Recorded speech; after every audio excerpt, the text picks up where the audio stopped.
My name is Hamza. I am 26 years old. And after 6 years spent chasing the chaotic, blinding light of Karachi, I found myself standing once again in the soft, bruised shade of my old neighborhood in Lahore. I had seen much in that time: the merciless competition of corporate life, the impersonal efficiency of the big city, and the crushing realization that sometimes, even when surrounded by millions, a person can be completely alone. But it was only now, back on this familiar, chipped concrete of my childhood mohalla, that I truly felt the cyclical gravity of life, that you always return to a beginning. Whether you wish to or not, the streets were the same, yet different. The high, faded walls of the houses, the drooping power lines, the scent of old jasmine and dust, they were all immutable constants. Only the noise was less frantic. Or maybe I was simply a more silent vessel now, filtering out the world's clamor. The boy who used to kick a tennis ball against these very walls, shouting himself breathless, was gone. In his place stood an engineer, subdued, deliberate, and burdened by a solitude that time, rather than circumstance, had etched into his soul. My return had been purely mechanical. My mother, living comfortably in a newer part of the city, had called. "Go spend a few days at the old house, Hamza. The keys are there. It needs cleaning, and you need a change of air." It was practical advice, yet I felt a deeper, inexplicable pull. I suspected this street held an anchor for a memory, a moment, or perhaps a person, that I had intentionally or unintentionally left behind. We leave moments, but they rarely leave us. They merely wait, silent and patient, for our inevitable return. I spent the first day in a frenzy of forced activity. I swept the dust of years from the courtyard, opened windows to chase away the staleness, and arranged the Spartan furniture in the sitting room. By late afternoon, the house was habitable, but my own restlessness was not. I was a guest in a home that was once mine, and the silence was suffocating. I walked out just as the golden hour began to bleed into twilight, painting the narrow lane with long, nostalgic shadows. I walked slowly, my footsteps echoing faintly, memorizing the familiar imperfections of the walls. It was here, just a few feet from my own gate, that Faraz's house stood. Faraz, my best friend. My shadow. We had lived every moment of our early lives together. Our friendship was the kind that needed no words, woven through thousands of shared cricket matches, secret late-night snacks, and mutual conspiracy against the adult world. Then, life did what life does. It diverged. He moved to Islamabad for a job. I went to Karachi.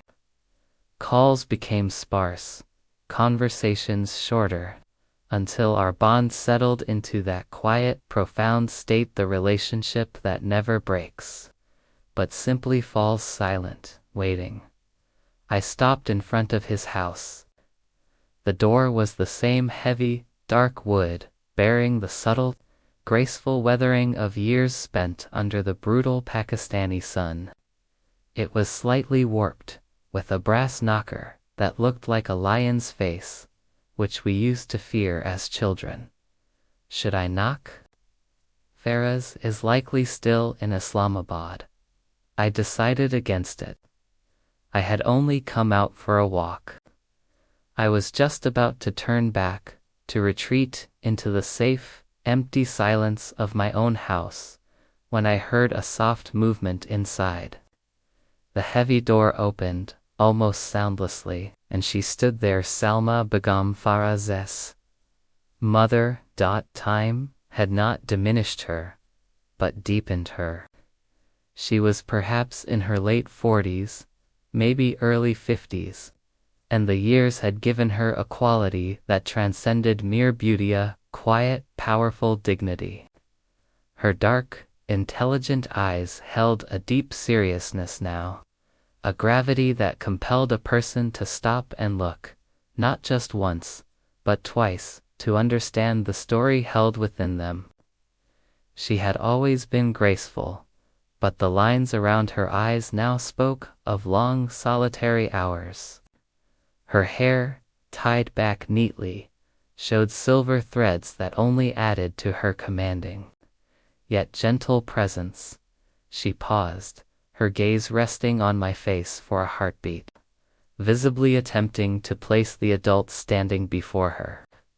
Then, recognition dawned, and a gentle, slightly surprised smile spread across her face. Airy, Hamza.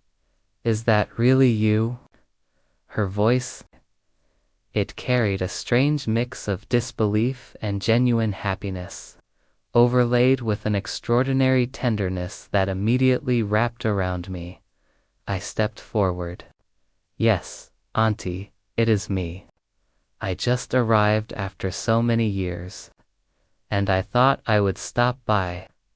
She stepped back from the threshold, her movement slow and deliberate, a movement that suggested both invitation and a careful self-containment.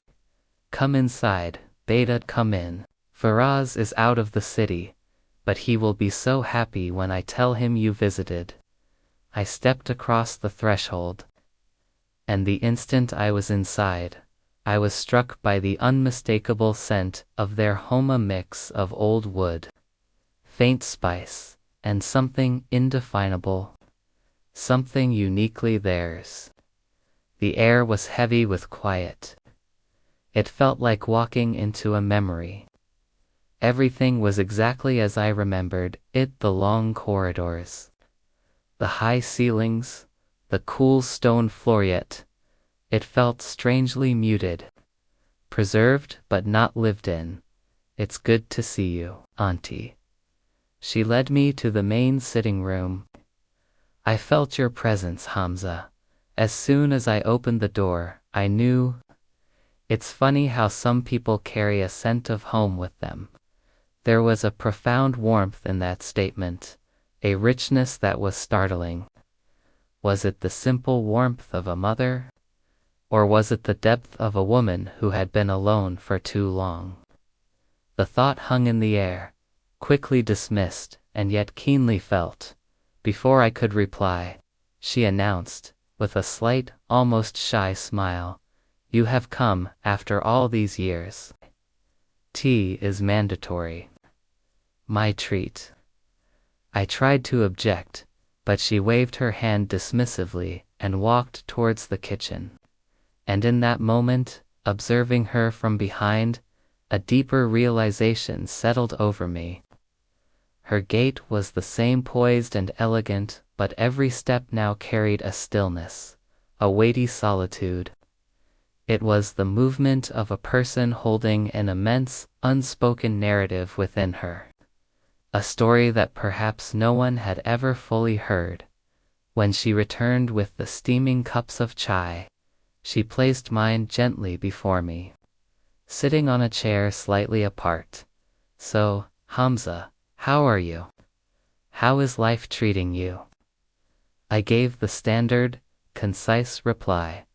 "Work, responsibilities, the usual hustle, Auntie." She nodded, her eyes distant. "Yes, that's how age changes us. We collect responsibilities. We collect exhaustion." Her tone held a deep weariness, suggesting 1,000 unspoken words bottled up behind her composure. I felt a sudden, sharp certainty that she held back far more than she spoke. My gaze fell momentarily on her wrists. There were no bangles, no traditional ornaments. I didn't ask, but she noticed my glance and spoke softly, preemptively, Faraz's father. He doesn't stay home much now. Work keeps him busy. Time changes people, you know? I couldn't respond. Some things are meant to be heard, not answered. Her words were not a complaint, but a fact delivered with a quiet resignation that hurt to witness. We spoke for a while longer, about the changing faces of the neighborhood, about Faraz, about my mother. The loneliness that had followed her seemed to cling to her words, slipping out whenever she tried to cover it. It will be good to have you around, even for a few days. The house will feel lived in again. Her eyes rested on mine, then quickly slipped away. She was looking at me often, I realized, but with extreme caution, as if looking at a cherished but dangerous relics, something that evoked a deep memory, pulling the heart towards it, even if the eyes dared not linger. The twilight deepened into night. I stood up to take my leave. Come back tomorrow, if you have a moment, Hamza. I'm often alone. It's comforting to talk. The truth in her voice stopped me cold for a moment. I will, Auntie. Absolutely. She walked me to the door. Just as I was about to step out, she paused, looked directly at me, and said softly, Hamza, you haven't changed at all. That same gentleness is still in you. The sentence was simple, yet it felt like a seismic shift. Why did she say that? How did she know? What did that gentleness imply in her own emotional context? It was a compliment, perhaps, but delivered with a weight of meaning that froze my steps for a long moment. I couldn't decipher the mix of longing and profound, sad acknowledgement in her eyes. I walked home slowly, the street now dark and empty, but my mind was a whirlwind. Her face, her tired smile, the loneliness in her eyes, the sheer unexpected force of her last sentence kept replaying. That night, sleep was impossible. Was it merely the reunion after years? Or was it something deeper, something ancient and complex, pulling at my soul, something I couldn't yet name? I felt certain that there was a hidden conversation waiting for me in her silent house. And I knew, with a certainty that defied reason, that I would go back tomorrow. The night was a restless expanse of shadows and silence, punctuated only by the relentless ticking of my thoughts. The simplicity of Salma Begum's final words, Hamza, you haven't changed at all. That same gentleness is still in you, had shattered the composure I had meticulously built over years. It was as if she hadn't spoken to the successful, guarded engineer, but to the vulnerable boy hidden beneath, the one she had always known. I lay awake, wrestling with the irrational desire to return immediately. What was this pull? It was more than nostalgia for my childhood. It was a gravitational field centered on her loneliness and the startling recognition in her eyes. It was the feeling that two solitary ships, navigating separate, empty oceans, had suddenly sighted each other's lantern lights. I needed to go back, not just to alleviate her quiet suffering, but to understand the profound truth I felt was waiting for me in the stillness of her home. The following day, I intentionally waited until midday. I ate a light, solitary lunch and felt the silence of my own empty house pressing against my eardrums. I couldn't stand it. This house, the one I owned, was foreign. The one I had just visited, Faraz's, felt like the only place that could hold my attention. I walked the few steps to her gates. The atmosphere around her home was intensely quiet, as if the air itself was holding its breath. The same old wooden door, worn and familiar, stood before me. This time, my heart was not just curious. It was tense, anticipating a moment of collision. I knocked softly. A few moments later, the door opened. She stood there, wrapped in a simple, pale-colored shawl, her hair neatly secured. Her expression, upon seeing me, melted instantly from caution into that soft, welcoming smile. "You came," she said. And the words were not a question, but a quiet statement of expectation. A confirmation of something prearranged but never spoken. "I was waiting for you." The sentence was dangerously simple, yet it resonated deep within me, an acknowledgement that she, too, had been anticipating this visit. I didn't allow the feeling to surface on my face. "I had some free time, Auntie. I thought I'd keep my promise." She stepped aside. "Come inside. The house is still well. It is what it is. But come."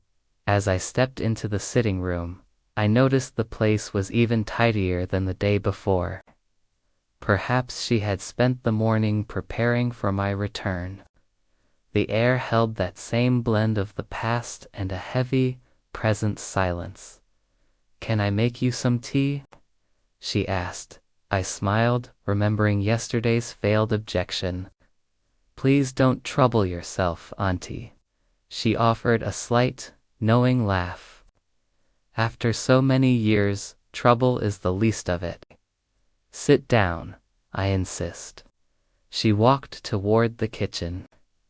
As I sat, I let my gaze wander around the room, observing the immaculate arrangement of things that lacked the vitality of daily use. The walls felt like they were holding their breath, waiting for anyone to break the oppressive quiet.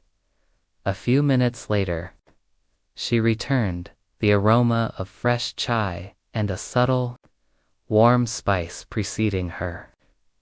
Today, the scent felt more pronounced, closer. She placed the cup before me but chose to sit a little further away than I had hoped. Creating a small, formal barrier, I took a sip of the strong tea, savoring the familiar taste. She was watching me, her eyes distant, lost in some contemplation, yet constantly returning to my face. "You truly haven't changed, Hamza," she murmured, repeating the phrase from the night before. Confirming its importance, I asked, meeting her gaze this time, refusing to let the ambiguity linger. She was silent for several seconds. "Some people, they remain soft, even when time hardens everyone else. You are one of them. When you speak, there is a calm that is difficult to find." Her words felt weighty, not like a compliment to a friend's son, but like an observation made by a soul starved of gentleness. I sensed the conversation was rapidly moving past the polite surface to check the descent. I attempted to steer back to safety. "When is Faraz expected to return, Auntie?" She sighed, a deep, weary sound. "It's hard to say. Work keeps him away. And to be honest, he has gotten accustomed to the quiet of the house, too. Everyone finds their own world, their own routine." The fatigue in her voice, the sense of being an afterthought in her own home, was palpable. It was a repressed longing that she couldn't quite hide. She rose suddenly and walked to the window. The light streaming through the pane highlighted the silver threads in her hair. She stood with her back mostly to me, her shawl slipping slightly off her shoulder. For the first time, I saw her not as Faraz's mother, but as a woman, standing alone, trying to maintain her strength. She spoke, her voice low and tight. Even a big house, Hamza, can become stifling. It can feel like the walls are closing in. The statement was a spear thrust straight to the heart of her pain. I pushed my chair forward slightly, reducing the physical distance between us, wanting her to feel heard. Is it loneliness, Auntie? That you are by yourself? She cut me off gently, turning her head just enough to reveal her profile. No, Hamza. Being alone isn't the hardest part. The hardest part is when people are present, but you cannot feel them. They are here, but they are not here.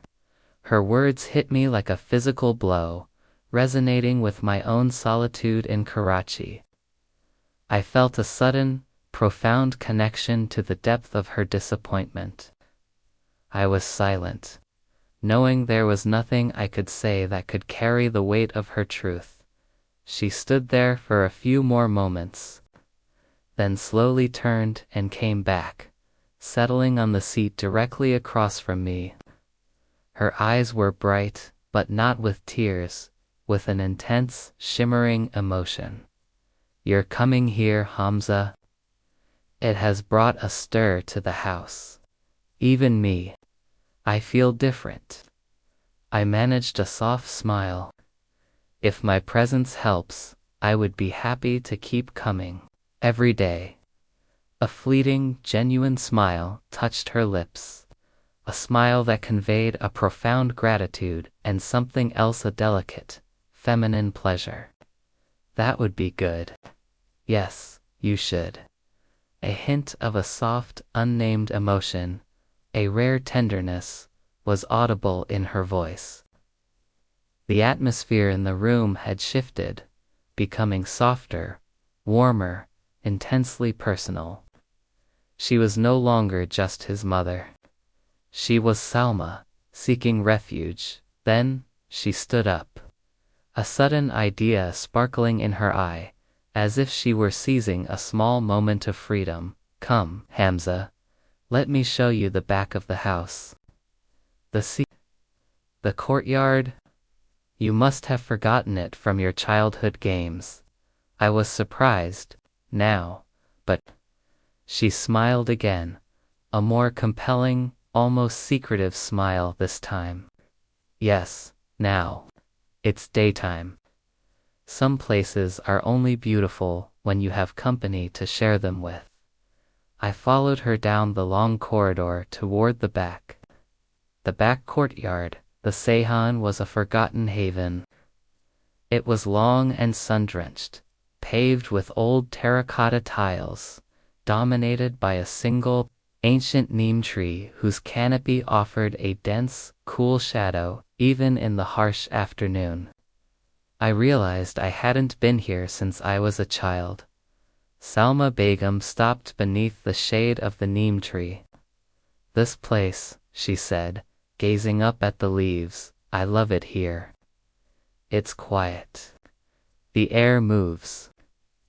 I never feel lonely here. It is a beautiful place, Auntie. I don't know why I never noticed it before. She turned to face me. The sun was behind her, creating an aura around her silhouette, but her gaze was direct, unwavering, and more penetrating than before. This look landed squarely in my eyes and held. It was rare, that kind of unbroken eye contact, and it sent a strange sensation through me. Her voice, when it came, was a soft, trembling whisper, the kind of sound a person only makes when confessing a secret to themselves. When you are here, Hamza, I never feel alone, anywhere. For a full second, the air stopped moving. The sun seemed to pause. The silence was absolute, yet it was filled with the deafening roar of everything left unsaid. Her words had leaped the boundary between polite respect and the acknowledgement of a mutual, raw emotional pull. She had admitted the truth of her yearning, and in that admission, she had implicated me. My throat tightened. I opened my mouth to respond, but the words were lodged there. Her shawl shimmered slightly in the dappled sunlight. Her face held a strange, vulnerable softness. She seemed unaware of the depth of the feelings she had just revealed. "You are a kind person, Auntie," I managed finally, weakly. "That's why you feel that way." She shook her head slowly, a profound certainty in her eyes. "No, Hamza. Not everyone feels this way about everyone. Not every man brings this peace." The Sihan felt thick with the moment. It was a space outside of time, outside of the rules of the house. She finally broke the contact, looking at the door, then back at me. "Come back tomorrow." "I will come," I replied immediately, without conscious thought. "Good," she whispered. There are still some things left unsaid. As I walked back, the afternoon light seemed too bright, too loud. That promise to return it wasn't just a social commitment. It was the soft, dangerous beginning of a new, complicated relationship, a slow-motion collision with a destiny I hadn't seen coming. Word count, approximately 2,100 words. This segment establishes the direct emotional connection. I will continue with part 3 in the next exchange, which will include the sudden arrival of Faraz and the necessary withdrawal and boundary setting. Let me know when you are ready for the next part.